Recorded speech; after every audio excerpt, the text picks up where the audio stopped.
¿Qué pasó? ¿Qué está pasando? A veces pienso que tendríamos que invitarlos desde el salón y luego a un previo y luego a ver... A la 100, y luego Ajá, 100, porque no es lo mismo. Lo has visto, nunca es lo Sí, mismo. sí. Hay veces que es muy desafortunado el encuentro con la obra. Sí.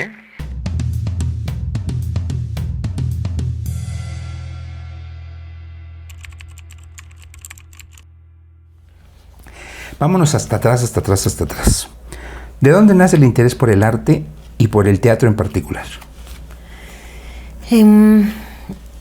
Me parece que, o sea, siempre yéndome, hago un ejercicio por recordar y viene de mi contexto. O sea, en mi familia no vengo de una familia de artistas, sino contexto me refiero a tener una mamá soltera que pues tenía una hija a la que tenía que dejar en algún lugar, pues por obvias razones, ¿no? Sí, o sea, porque trabajaba, porque la verdad es que mi mamá se rifó muchísimo y entonces buscando opciones, la opción era todavía a mí me tocó un poco el auge de la gimnasia olímpica. Ah, mira. Y entonces, bueno, obvio mi opción era gimnasia olímpica y cuando fui me dijeron que tenía la gracia de...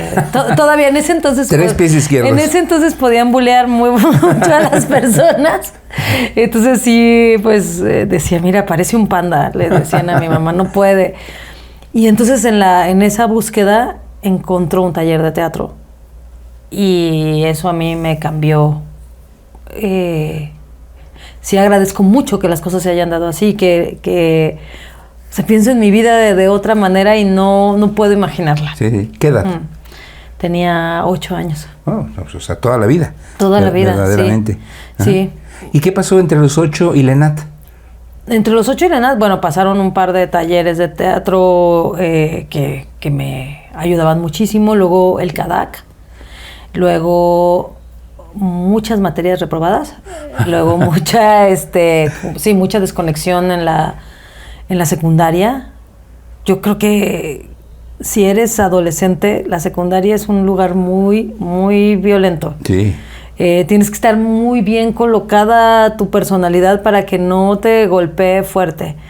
Y a mí me golpeaba muy fuerte, porque en ese entonces además ya no estaba haciendo teatro. O sea, fue como mi primaria, luego el golpe de secundaria. Y te digo, son como... Luis de Tavira dice mucho que el teatro te llama, que no es que tú lo busques, sino que él te busca. Y pienso que lo aplicaría a cualquier arte, que hay como una manera de elegir estos rumbos, que sí, como si te eligieran, como si el camino se pusiera una y otra vez.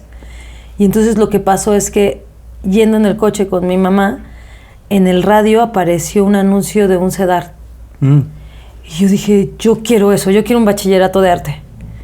Y entré a un bachillerato de arte y ahí ya, el bachillerato de arte, la ENAT y todo lo que sigue. Y lo que ha seguido. Sí. Y el resto es historia, como dicen. Exactamente. El comercial.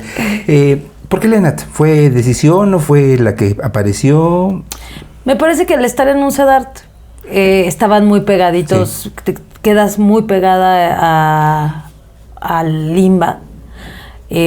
Aunque muchas personas aplicaron también para el CUT, o sea, pero creo que son los caminos que se dan mucho más orgánicos, ¿no? Uh-huh. No, al año siguiente de que yo, creo que fue ese año o al año siguiente de que entré a la ENAT,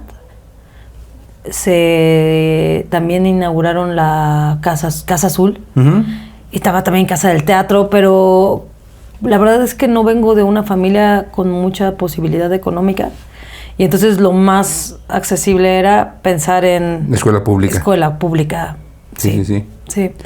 Me llamó mucho la atención tu currículum que empieza diciendo creadora escénica. No dice directora, no dice actriz. ¿Por qué? ¿Y qué es eso?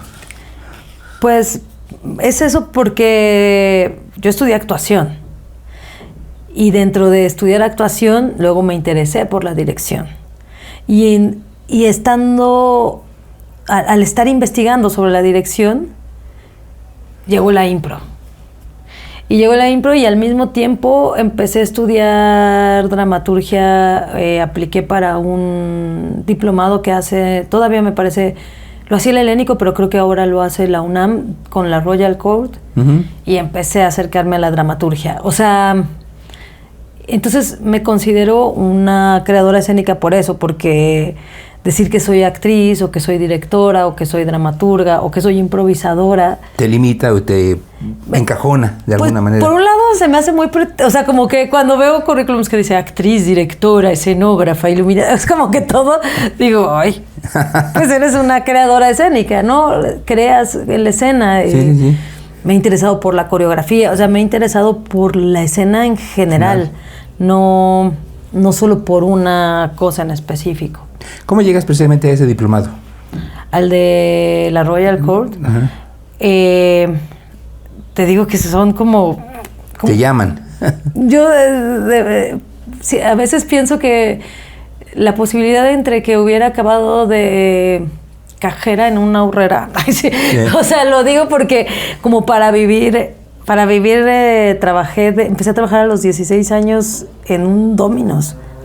O sea, era una cosa como que teníamos que Generar recursos. Ajá. Sí. No es lo mismo venir de un lugar que de otro. Y entonces la posibilidad de truncar los estudios siempre estuvo ahí presente, ¿no? De decir, esto es más fácil. Sí. Entonces, pero siempre había una puerta que se abría y que me volvía a empujar a seguir estudiando. Y lo que pasó fue que cuando me acerqué a terminar la carrera de actuación, yo dije, tengo que seguirme preparando porque esto pues necesita... Apenas empieza. Sí, ahorita creo que nos pasa a muchas personas que estudiamos arte, ¿no? Que es como, y ahora necesito una especie de tutor o algo que me siga encaminando. Y una de las cosas que hice fue tomar un taller con Boris Schweman, que era de lecturas espectáculo, y él fue una de las personas que más me ha apoyado en mi carrera. Y era en el Helénico, y de ahí empecé a trabajar con él en la Semana de la Dramaturgia. Y eso me acercó a Luis Mario Moncada, que sabía que yo trabajaba muy cercana a dramaturgias contemporáneas, que también estaba apoyando en el taller de dramaturgia de Jimena Escalante, y me abrieron la puerta a... Es una especie de audición, mandas un proyecto de escritura. Sabía que yo ya había escrito una obra de teatro para infancias, y entonces a partir de esa obra, que Luis Mario también la conocía y él estaba de director del Helénico, fue que tuve acceso a esa convocatoria. Y luego ya la gente de la Royal Court selecciona 10 personas y empieza esta especie de tutoría, pues. ¿Es aquí o es allá? Es aquí. Aquí. Sí. Al final, a veces eligen atrapando un mosquito, eligen a una persona con un texto final que no recuerdo quién habrá sido de esa generación. Que tal vez Conchi León. Sí, tal vez Conchi, sí. O esa generación estaban Conchi, también estaba Verónica Bujeiro. No me acuerdo quién, pero Daniel no Serrano. Fui yo, no fui yo, sé que no fui yo. Sí, Daniel Serrano, wow. Mario Cantú. No, pues, prolífica. Sí, Sí. Mariana Arta Sánchez. No, o sea, era una... era... Sí, una buena generación. Y quienes se decantaron también mucho hacia la dramaturgia, ¿no? Sí, exactamente. Pues mira, hablando de variación o de esa creadora escénica, hablemos de partes por partes. Sí. ¿Cuál fue tu primera dirección? ¿Cuál dices tú? Esta fue mi primera dirección. Fue Placer y Dolor, de Chantal Bilodeau. Fue un texto que conocí por una semana de la dramaturgia contemporánea. Y tuve la oportunidad de acercarme por medio de una lectura y de conocer a Chantal. Y le pedí la obra y fue el primer proyecto que entré así de, a ver, he estado... Digamos que antes sí había dirigido quizá un antinavideño o algunas lecturas espectáculo, pero no... Una puesta en escena. Una puesta en escena. ¿Qué tal? ¿Qué tal la experiencia? ¿Qué recuerdas de aquel primer reto? Me da ¿Mucho nervio? Me da mucha risa porque, pues, es que si yo hablara con las personas que dirigían ese montaje, o sea, con Yuriria del Valle, Juan Carlos Medellín y Mahalat Sánchez, Ah, mira. Juan Carlos Vives estaba también en esa obra. Quizá podrían decir que era yo muy rígida. Todavía sigo teniendo cierta rigidez, pero es una de las cosas que más he trabajado. Pues sí, o sea, para mí la dirección era entenderlo como la dirección. Y vas avanzando en tu tarea como directora y te vas dando cuenta que es Que no un se trabajo falta. en equipo, que puedes nutrirte de otras personas, que no se trata como Yo tengo la razón. yo tengo total. la razón todo el tiempo o yo sé el camino y no existe otro camino, Ujú. porque así era. Sí, en mi mente sí era así. Entonces había muchas cosas que eran... Yuriria siempre se acuerda de un capítulo de yo tener una pluma en la mano y azotarla contra una mesa, ¿no? De ¡ta! Porque me estresaba mucho, Sí, sí, sí. me sigue estresando, ¿no? Entonces, pero también ahí me di cuenta que lo que me pasa a mí con la dirección es que desde que leo la obra, yo puedo saber que puedo dirigir un texto cuando lo tomo y lo leo y empiezo a verlo... Correr, o sea, Ajá. cobrar Empieza vida. a suceder. Sí, sí, sí. Ajá. No puedo dirigir una obra si eso no pasa cuando la leo. Que se empiezan a desplegar las piezas y empiezo a imaginar el espacio, la relación, las acciones que están haciendo. Es como si todo se desplegara. Empieza a caer en su sitio, o sea, ya Ajá. lo empiezas a anticipar. Sí, sí. Y eso me pasó desde ese texto y de ahí para el real, ¿no? Pues a ver, te voy a mencionar varios de esos del para el real y a ver qué te acuerdas de esos. Y en qué momento esa rigidez empezó a bajar. Riñón de cerdo para el desconsuelo.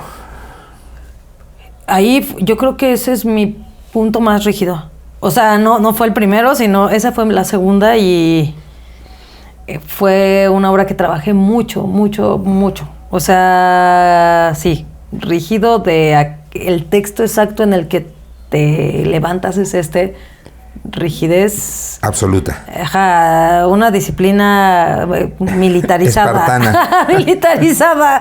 De que tanto que los actores juran, había momentos que, o sea, que son cosas que recuerdas así, ¿no? Que juran que oían desde el público esto. Así, a ese nivel yo marcaba el ritmo en ensayo y entonces se les quedó tanto que decían, hoy en la función nos hiciste así. No, ¿cómo creen que en función les voy a hacer así?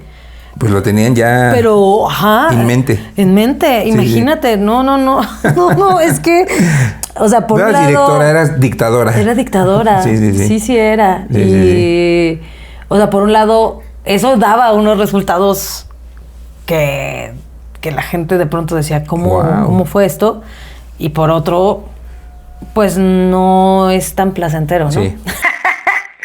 Incluso para ti no lo era, o sea, salías cada ensayo.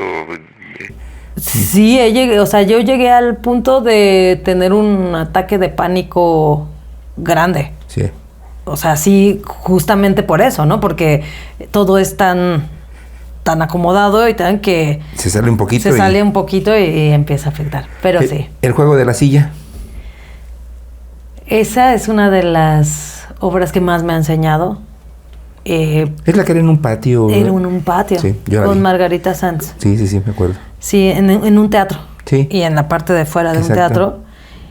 Y me encontré con alguien que si yo hablaba de disciplina, me decía, disciplina... La mía. La mía, ¿no? Que Margarita. es Margarita. Margarita es una actriz súper disciplinada, súper trabajadora. Y llegamos ni siquiera habíamos cerrado el acuerdo. Llegamos a una plática para que yo le contara la idea que tenía y ella ya tenía el texto... Aprendido casi. Pues ¿Sí? no aprendido, pero tenía el texto ya engargolado y con anotaciones y con investigación. O sea, llegó a investigar qué iba a hacer yo con ella ya investigando sobre la obra. Entonces sí es como algo que te pone... Un estándar altísimo. Un estándar muy alto. Y creo que también eso me ayudó a entender que hay que jugar, que sí hay que ser, que vale la pena ser muy rigurosas, pero hay que jugar también, ¿no? Porque de pronto, pues, siempre va a haber algún accidente o alguna cosa, y así como el rigor que ella también tiene una posibilidad de descubrir, de observar, de estar en constante, de estar viva. Ujú. Margarita es genial porque está viva en la escena, porque escucha la escena, porque tiene todo el rigor, pero también pues sabe habitarlo. Sí, sí, sí. Y entonces cuando vi eso dije, claro, tienes que aprender también del accidente y se supone que eres improvisadora. Ujú. Soy improvisadora, que es lo que más me ha ayudado a no ser tan rigurosa conmigo. Sí, sí, sí. Y aprender que el error es parte de nuestro ser personas, ser humanos. Pero a veces, como directora, se me olvida. Sí. Sí. A ver, antes de hablar de más obras, hablemos de dos cosas que ya mencionaste. La improvisación. Mencionas en tu currículum también que te sumergiste, digamos, fuerte en un principio en la improvisación. Uh-huh. ¿Por gusto, por conocer? ¿Qué pasó?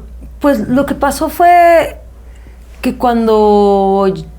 desde mi montaje de tercer año de la carrera, con lo que ves que te hacen un examen en tercero de puesta en escena y uno en cuarto como actriz. Y me llamaba la atención lo que pasaba a la hora de repetir, cómo había cosas que se morían. O sea, decía, esto estuvo súper bonito la primera vez que lo encontramos, o esto cuando hicimos una improvisación previa Estuvo padrísimo. estaba vivo, y por qué a la hora de la repetición se pierde. Uh-huh. Como que no. Y vamos a pensar que mi generación se graduó en el 2000. Uh-huh. Eso significa que Internet empezó a existir en el 96, 97, como lo conocemos ahora, sí. Que rige nuestras vidas. Entonces, de verdad, la forma en que la información fluía era o viajando, o que llegara un libro nuevo. Sí, sí, sí. No había de otra. No había de otra. O sea, entender eso también cambia un montón el contexto. Entonces yo salí de la carrera diciendo, ay, debería de existir algo que lo crearas al momento. Pues sí existía desde hace mucho.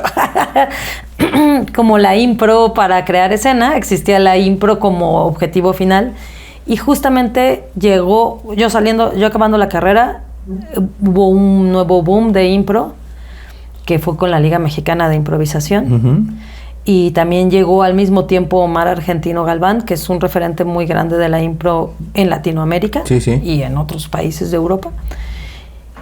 Y agarró un grupo nuevo de personas, me metí ahí y nunca he salido ni quiero salir de eso. Me gusta muchísimo. Hablemos de una vez entonces de desde cero. Sí. Que bueno, eres ahí el alma de esa cosa que es padrísima. Sí. ¿También tú hiciste lo de los cuentos? Sí, ¿verdad? Sí, borrón y cuento nuevo y desde cero, sí. Sí. ¿Qué tal esa experiencia? Es Porque además ahí ya era no nada más el texto, sino la música también y... O sea, sí, fue un sueño. O sea, sí fue... Esto... A mí creo que siempre hay que honor a quien honor merece, ¿no? Uh-huh. Y a mí me gusta reconocer mucho el cómo llegan las cosas a mí, porque creo que ser agradecida es una de las cosas que nos toca a las personas. Así como soy dictadora o soy muchas otras cosas, también descubro que mi carácter mi forma de trabajar se va acoplando y gracias a las personas, ¿no? Y desde cero es algo que llega a mí gracias a Playhouse, uh-huh. Que son Daniel y Carlos. Daniel me busca y me dice, tengo una idea, que es hacer un musical improvisado. No sé cómo hacerlo, pero se me ocurre. Y le digo, vamos. Vamos. Y entonces hicimos una audición con gente de musicales. Entró también gente de impro, pero las menos, solo para poder ser punta de lanza de la uh-huh. historia, pero la base está hecha en la gente de musicales. Sí. Y pues fue enseñarles la técnica y lo maravilloso fue que como conocen tan bien los musicales, entonces enseñarles la técnica y que estas personas pudieran crear con esa técnica un musical era mucho más fácil que tomar gente de impro. Porque lo que requiere un musical es entender un musical. Sí. Entonces fue muy hermoso conocer a todo este equipo de trabajo, que confiaran, verlos en la primera función muriéndose de terror, pero a la vez componiendo una canción al momento. No, maravilloso. Y además fue un exitazo. Sí, Se hicieron un año.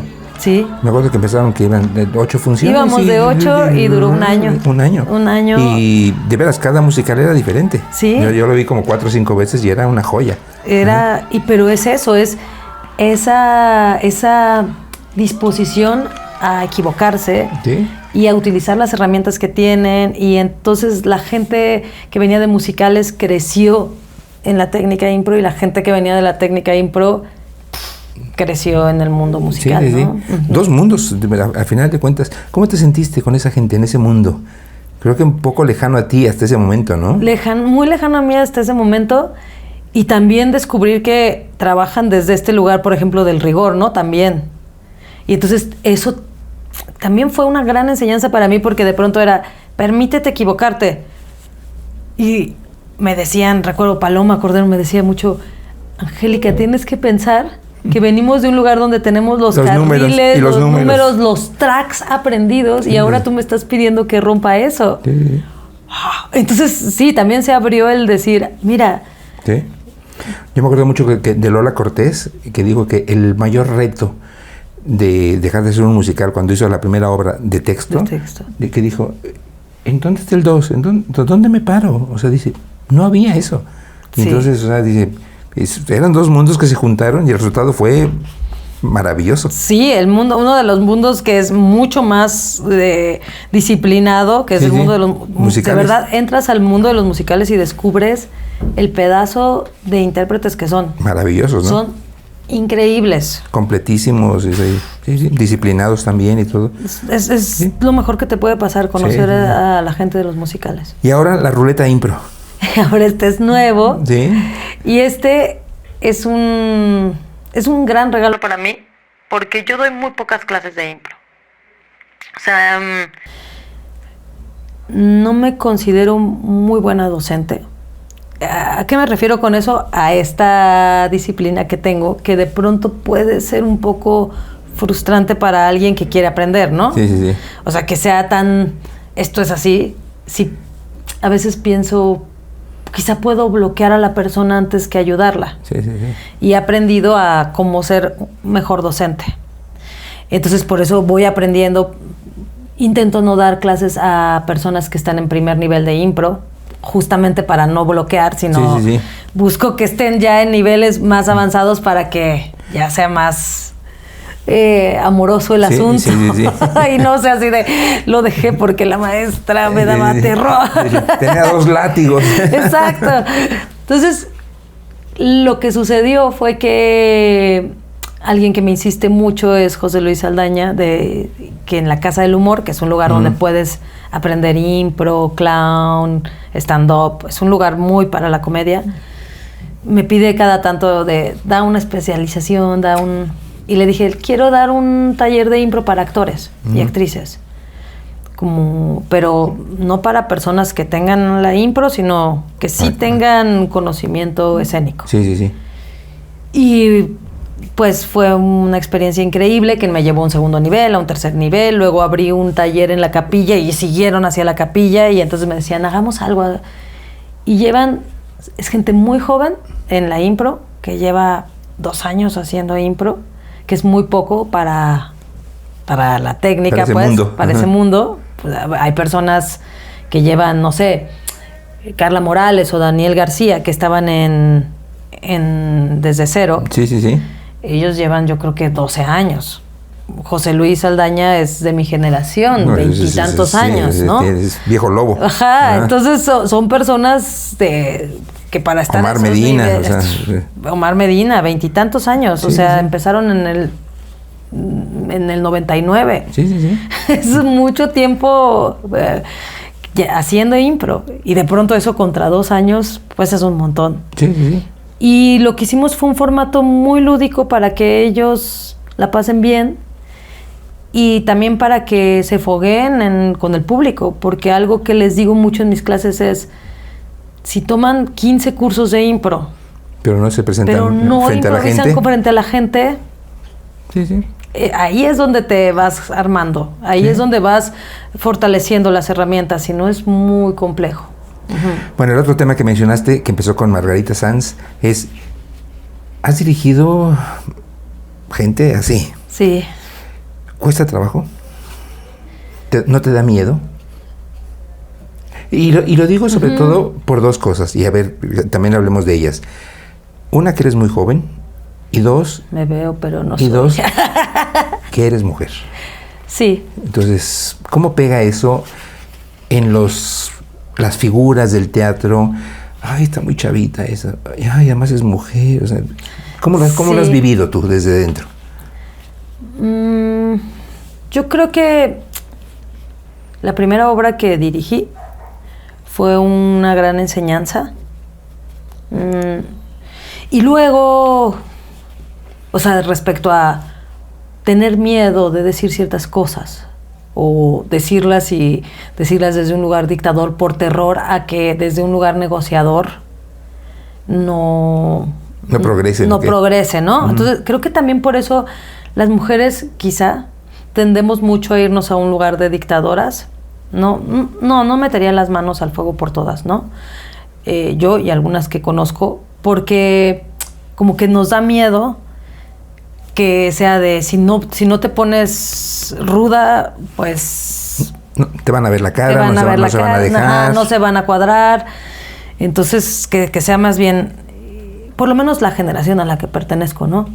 Y lo que pasó fue que muy pronto, o sea, fueron 2, 3 montajes y de repente llega alguien como Margarita, que si bien me imponía mucho, si yo era clara, ella entendía, acataba, o sea, es disciplinada y es lo que necesita es claridad. Si dudas, entonces ella va a dudar contigo, ¿no? O sea, y cuando las cosas se pusieron complejas alguna vez, pues nada, respiré y dije, esto es lo que quieres y hazlo valer, y lo hice.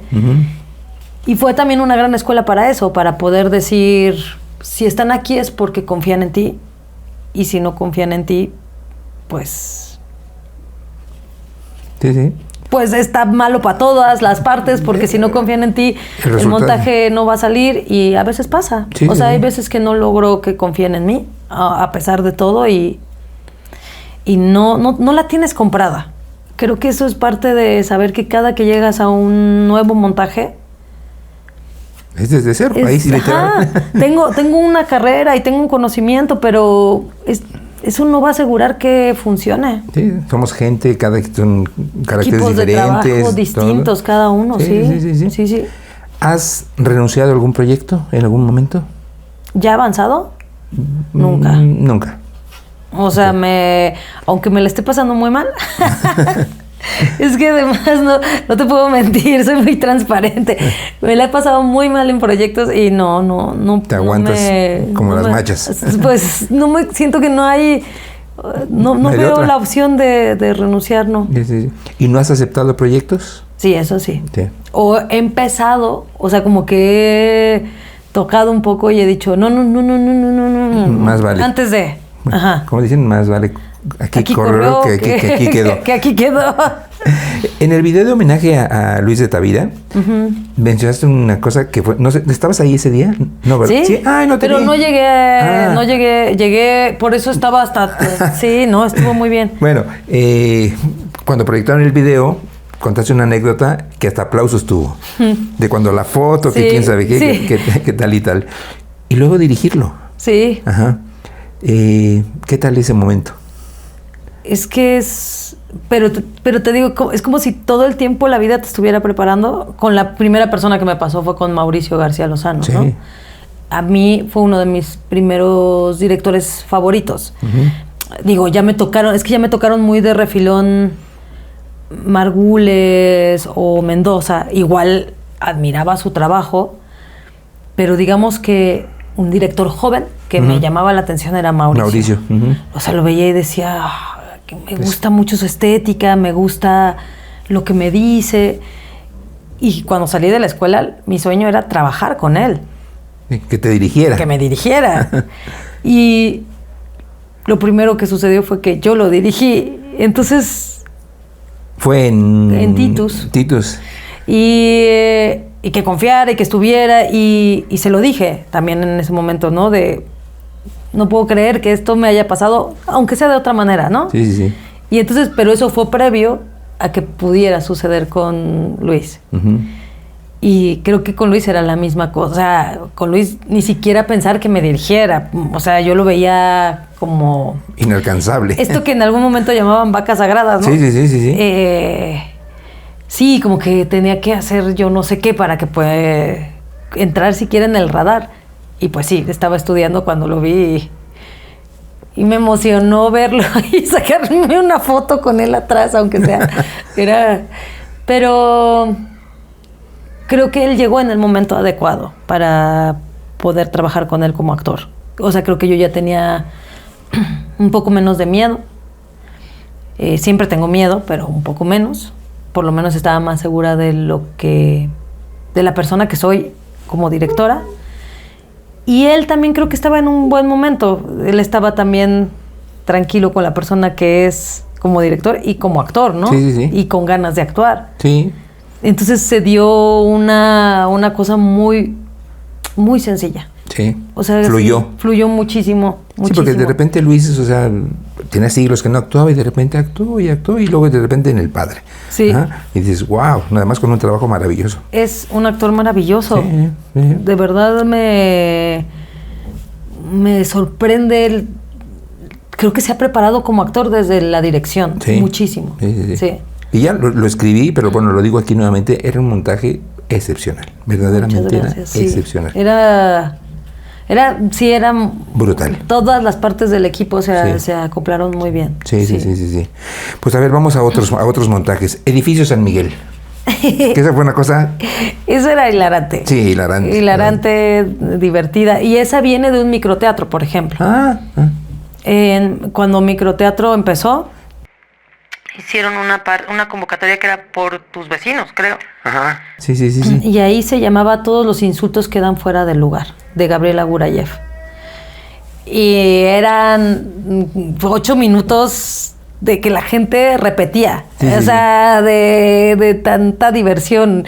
A veces entraba y a veces los veía desde el otro lado de la ventana, había un ventanal, y los veía y sabía en qué parte estaban por las reacciones del público. ¿Qué tal? O sea, era muy divertida. Y entonces Gabriela Gurayev, que también gracias a ella llegué al Juego de la Silla, me dijo, ella es dramaturga y actriz. Me dijo, quiero hacer la versión larga de este proyecto. Y pues así llegó Edificio San Miguel, que creo que podría ser, por ejemplo, Edificio San Miguel podría ser una gran fusión entre impro y texto.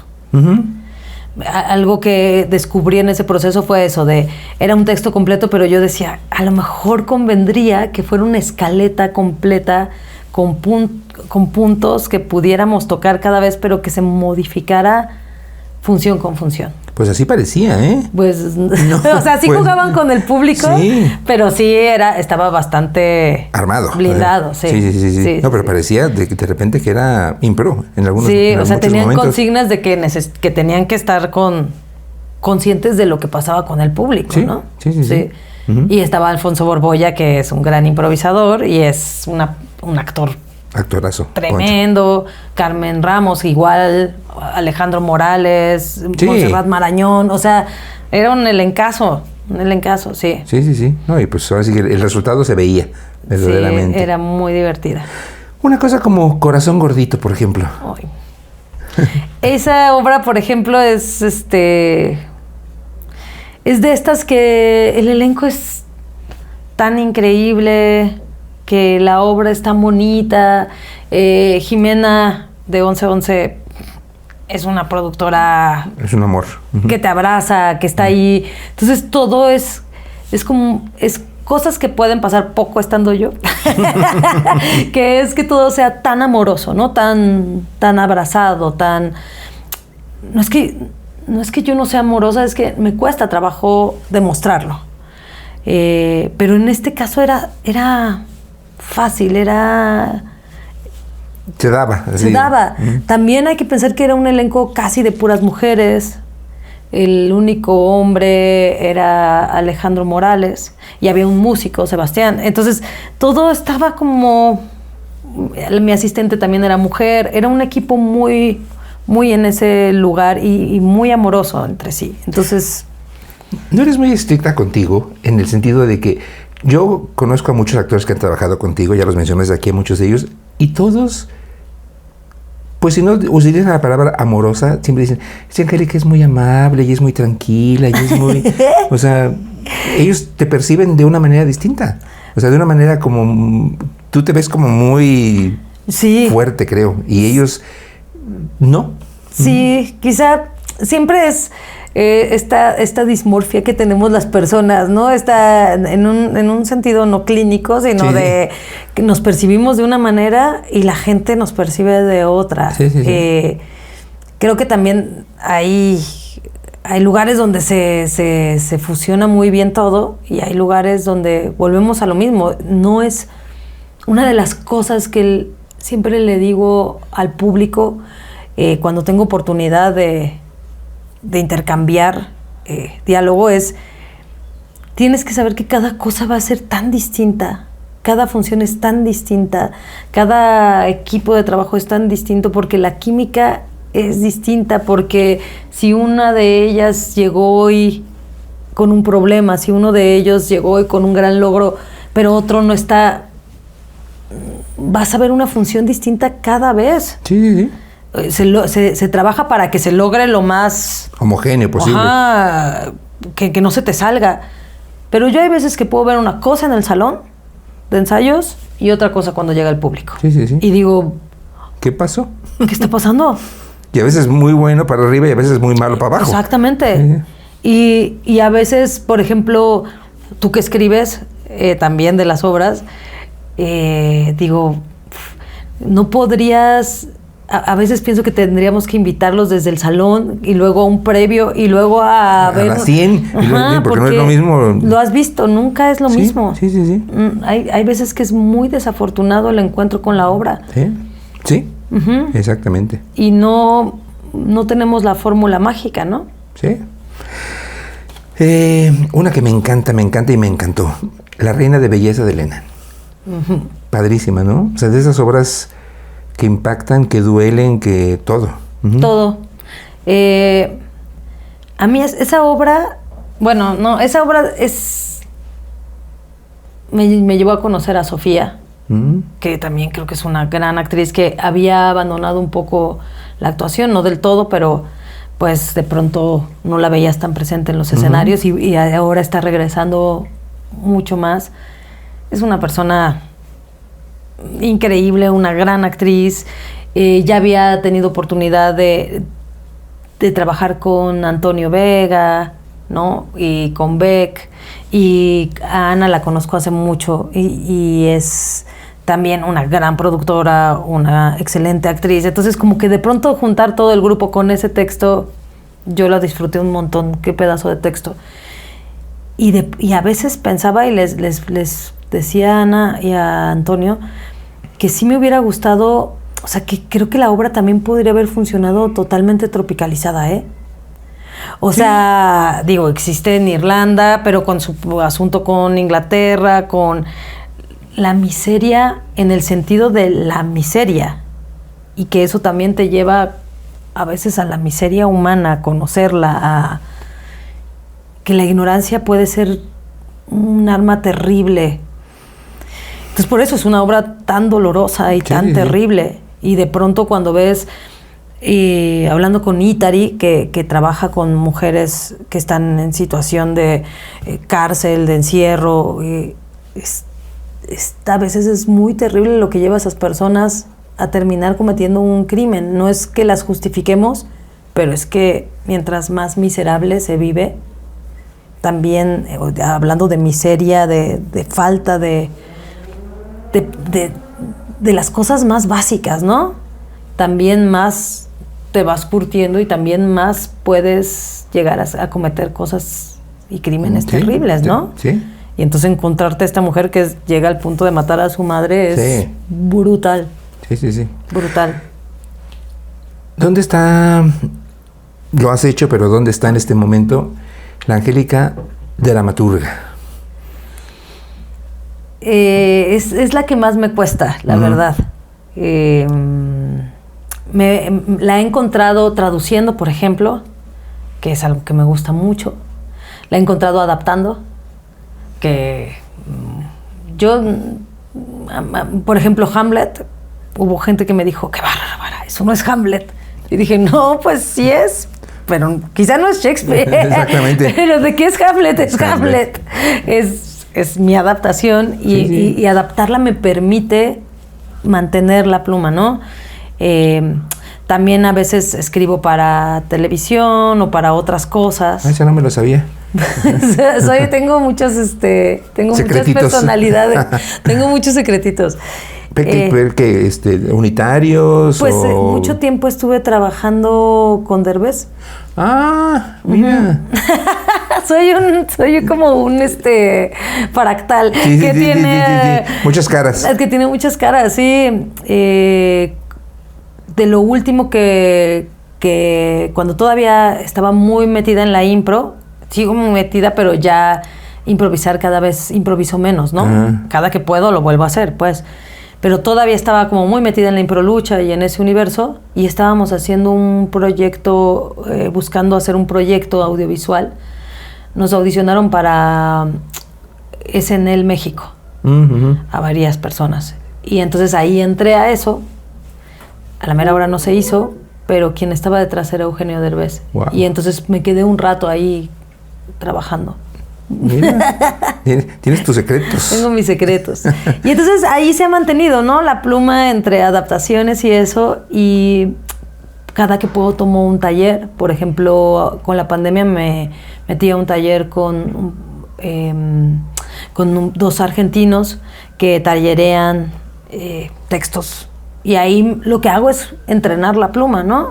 Y pues buscando que ahora, no sé, ojalá alguna adaptación que acabo de hacer se haga pronto realidad.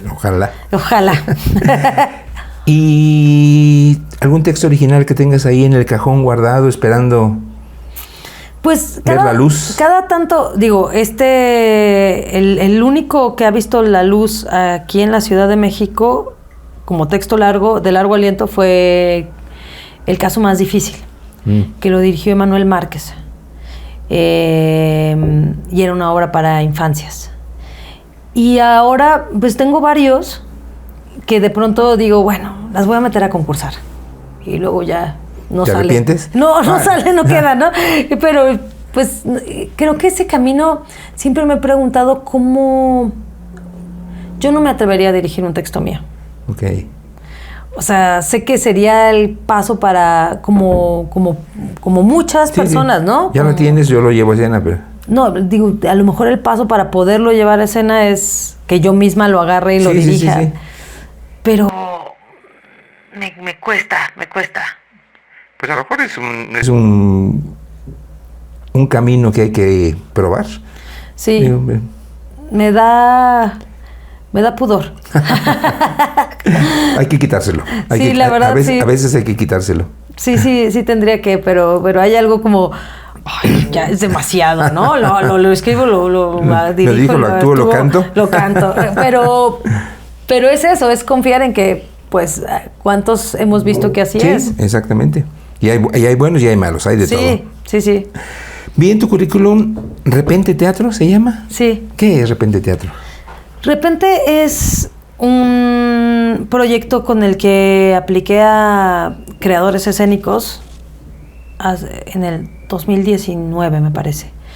Que es esta idea que tengo de querer fusionar el texto con la improvisación. Por eso se llama Repente.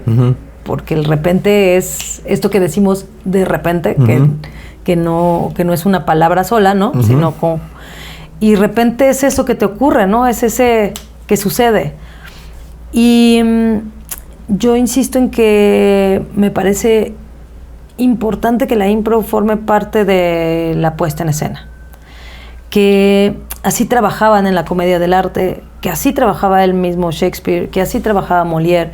Esta idea de sí estaban sus textos, pero sí eran intérpretes entrenados para compartir con el público.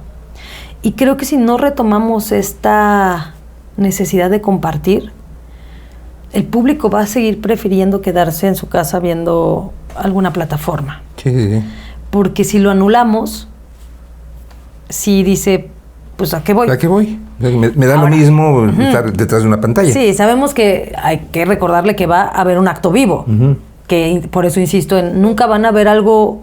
Si fueron a ver esa función, la que sigue no va a ser igual. Sí. Estás viendo a alguien jugar con la ficción en vivo y a todo color. Sí. Eso es lo que estás viendo. Ahora, si ponemos un texto que es nada accesible, lejano, o si los precios, o mientras esté tan precarizado, volvemos a lo mismo. Si la diferencia entre el teatro institucional y el teatro que llaman comercial es tanta, entonces la gente de pronto no entiende por qué está pagando. Sí. Porque si tiene acceso a un boleto de 150 pesos... O de 30 si vas un jueves. O de 30 si vas un jueves. Para ver a un elenco de primer nivel, como pasó con el Tranvía, por ejemplo, ¿no? Y una producción de primer nivel, que el público no sabe que es un NEFI. O sea, no, el público solo sabe que puede acceder a eso por 30 pesos. Sí. Entonces, ¿por qué va a pagar 350 por ver a un actor que no conoce o a una actriz que no conoce? Sí. Sin escenografía. 350 si te va bien. No, o sea 1200, digo, 1500, sí. Hablando de esta media que es la más difícil, okay. ¿no? Sí. O sea, creo que está el teatro institucional, que ya entendí. tiene un nicho. Sí. Y luego el teatro que se conoce como comercial, que es porque se vende, digamos, más fácilmente, que se trepa a 1,000 o a muchos más números, ¿no? Sí. Y luego está esta media, que siento que a veces es la que tenemos más difícil, que es 350 por ver esto, ¿quiénes son? O esto, ¿por qué lo voy a ver? Y entonces tenemos que darle razones para verlo. Digo, la razón simplemente es que es un arte vivo y que siempre el teatro, me parece, o cualquier arte vivo, nos va a dar una caricia al alma y nos va a sensibilizar un poco, y eso nos va a ayudar también a sensibilizarnos frente a un montón de cosas más. Ya por eso vale un montón la pena ir, ¿no? Pero si nos acordamos que el público está ahí, creo que también podríamos seguir tendiendo puentes importantes. Sí. Y de repente es un poco eso, esta necesidad de jalar. Ha sido un experimento, he tenido dos montajes con esa naturaleza. Uno se fue mucho hacia la impro y otro se fue mucho hacia el texto, y ahora estoy tratando de crear un tercero que logré hacer esa fusión, esa idea que tengo desde hace tiempo, ¿no? Sí. ¿Existe todavía Repente Teatro? Sí, seguimos. Con Repente hicimos también una obra que ganó el Premio Nacional de Dramaturgia de Baja California, Cuanda. La vi. Es que no tenía nada de impro, ¿no? Sí. Pero tenía esta cosa de sí tener claro que había un público. Y también hicimos el poema de Jazmín Montes de Oca que se llama Te daría mi cuerpo, con la Secretaría de Cultura. Wow. Sí. Y bueno, ahora está esa idea de poder encontrar el punto exacto entre impro y texto, pues. Bueno. Ya lo has dicho de muchas maneras, pero quiero que me lo concretes. ¿Qué es el teatro en tu vida? Es mi trabajo, pero es también mi medicina. Es algo que me ayuda a entender el mundo, que me salva un poco, es un salvavidas. Me ayuda a comunicarme. soy una persona muy solitaria y el teatro me ayuda a poder comunicarme con muchas personas y a usarlo como voz, como arma, pues sí, como escudo también. Entonces, digamos que si bien mi relación de pareja es uno de mis grandes abrazos, el otro, si existiera, también tienes el vínculo familiar, que es grande y es importante y me refuerza. El lugar en el que me he construido, mi gran fuerte, es el teatro. Esta tiene que haber sido la penúltima. ¿Vive tu mamá? Sí. ¿Y qué dice de su hija? Pues, ¿qué te puedo decir?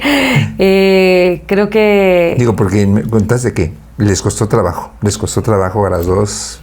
Le costó mucho y creo que si yo estoy en donde estoy sin ser una dictaza, porque podría ser una dictaza, o te digo, podrían haber pasado 1000 cosas, pero si no pasaron es gracias a ella y a esa familia que tengo. Entonces, creo que se siente muy, muy orgullosa de ella misma, debería sentirse muy orgullosa de ella misma. Seguramente. Sí. Y de su hija también. Sí, gracias. Gracias, Angélica. Muchas gracias a ti.